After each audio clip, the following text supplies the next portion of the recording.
Hey guys, and welcome back to Battlefront Updates. First of all, this video is gonna contain spoilers for the last episode of the Book of Boba Fett, but hopefully you already figured that out by now, so if you haven't seen the episode, click away right now. Anyways, I don't really do a lot of these episode review videos, but you guys probably figured that I might do one after this last episode, because it was so good, contained so many unexpected things, and also it brought back my favorite character, or at least one of my favorite characters, coupled with Palpatine, Cad Bane. We actually got to see him in live action, and I was kind of shocked to see him, at least in this episode, as the episode already contained so much other cool stuff, basically. So I didn't expect to top that with Cad Bane. I'm just gonna ramble a little bit in this video on the episode. I already did this for 2 hours actually during a live stream, so if you want to see that full live stream and like my extended thoughts, feel free to go to my live stream playlist and you can check out that stream. But I figured that I did it pretty early, so most of you hadn't seen the episode yet, so I wanted to kind of compile my thoughts into this video just and share it with you guys, and also a few thoughts on the season as a whole so far. So I'm not really sure where to start off, maybe just with the Book of Boba Fett overall. It's been a pretty good series in my opinion. It's not as good as The Mandalorian, and it definitely has its issues.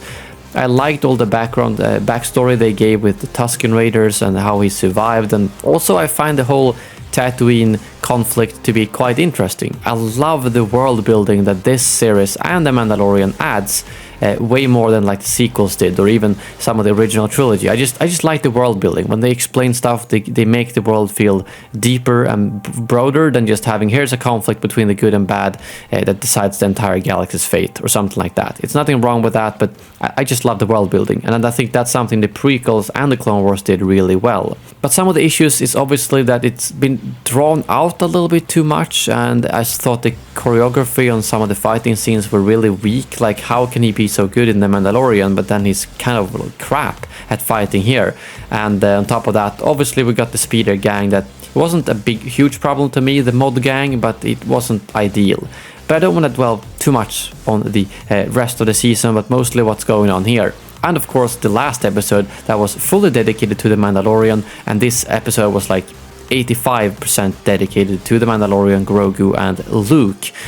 So let's start off with that. If we just talk about the Luke and Grogu part, disregarding the fact that it's in a Book of Boba Fett series, it was absolutely amazing to see Luke and to see this many scenes. I mean, it was great to see him in The Mandalorian Season 2, but obviously the CGI was a little bit iffy, and I figured it took them a lot of effort just to create that, so I thought we probably won't be seeing much more of Luke. But then we get a really lengthy section with him here, and he looks amazing. The CGI was phenomenal, such an improvement over The Mandalorian Season 2 that I really could never have guessed we would have seen this much. And then to see him train Grogu with everything from Grogu doing those little jumps like Yoda, actually dodging that training droid, and then have Ahsoka show up there to see Luke and Ahsoka interacting with each other. It was just so much good stuff. I mean, I've always thought, obviously Luke and Ahsoka must have met each other at some point, although they haven't shown it yet.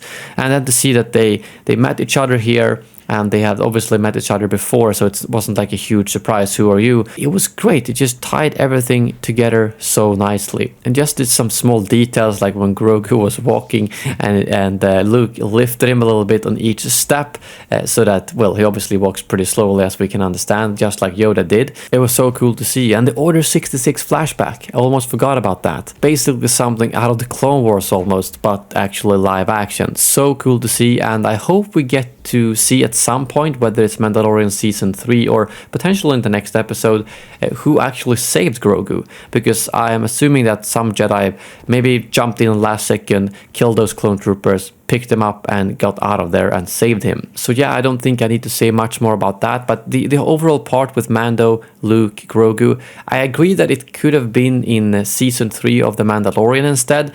It's weird to say that this has been the best parts of the Book of Boba Fett when it has absolutely nothing to do with the book of Boba Fett.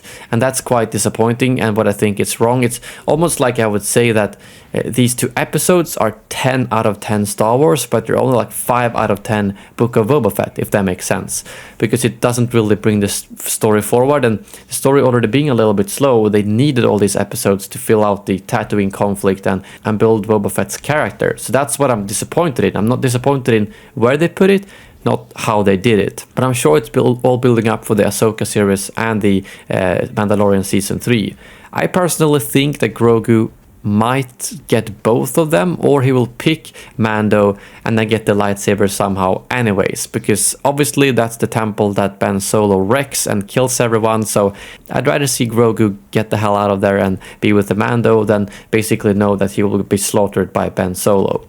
Obviously there's other ways to get out of that, but it kind of makes it feel like that place has no future when you actually know what happens to it years later. So that's why I kind of hope he goes with Mando, maybe with some improved skills and maybe just a late lightsaber as well. And then of course we have the whole Cobb Vanth and Cad Bane part. I think it's a great way to bring in Cobb Vanth. I was hoping he was going to return, and seeing that first scene with him and the Pikes, making him already realize that okay, they're already getting into our peaceful little town, and then at the end when he's a bit hesitant to the Mando's offer, then Cad Bane shows up out of nowhere and threatens him and almost kills him and kills his deputy.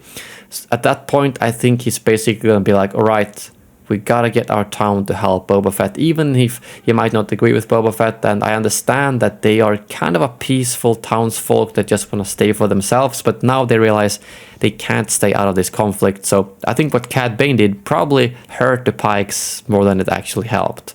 But yeah, finally, Cad Bane himself in live action. When I saw that silhouette walking far away, I was like, that's Cad Bane, 100%. Then you saw his blue, I think it was hands, that is 100% Cad Bane. I know he doesn't look maybe 100% like we expected from the animated series, but I still think he looks really good for a live action series. And to be fair, he's supposed to be really old here, 71 years old actually, at which point Duros I thought would be dead, but he's obviously fit for fight. And I mean, I know age is a little bit vague in Star Wars, but that might also be why he looks a little bit more pale, because he's a pretty old bounty hunter. But the second I heard about the Pike Syndicate, I was like, they gotta bring in Cad Bane. It makes perfect sense for them to hire him, because he's already had duels with both Boba Fett and Fennec, meaning that for them to clash again and potentially him even dying in a duel with them in the last episode would be a pretty good end to his career. Because as much as I don't want him to be killed off, as he is one of my favorite characters, he is very old at this point, and as long as he goes out with a bang, maybe taking the Black Chrysanthemum or someone else with him in the fight, I think that would be a worthy end to him. I'm just happy that he didn't end in that unfinished Clone Wars episode where he got shot by Boba Fett. So overall, final thoughts, amazing episode, 10 out of 10 or 11 out of 10 Star Wars. I got so much more joy from this episode alone than I did from like the whole sequel trilogy. And I'm not just gonna bash on the sequel trilogy. Some parts of it were great and I really enjoyed it, but it was just such a pure and awesome Star Wars in this episode.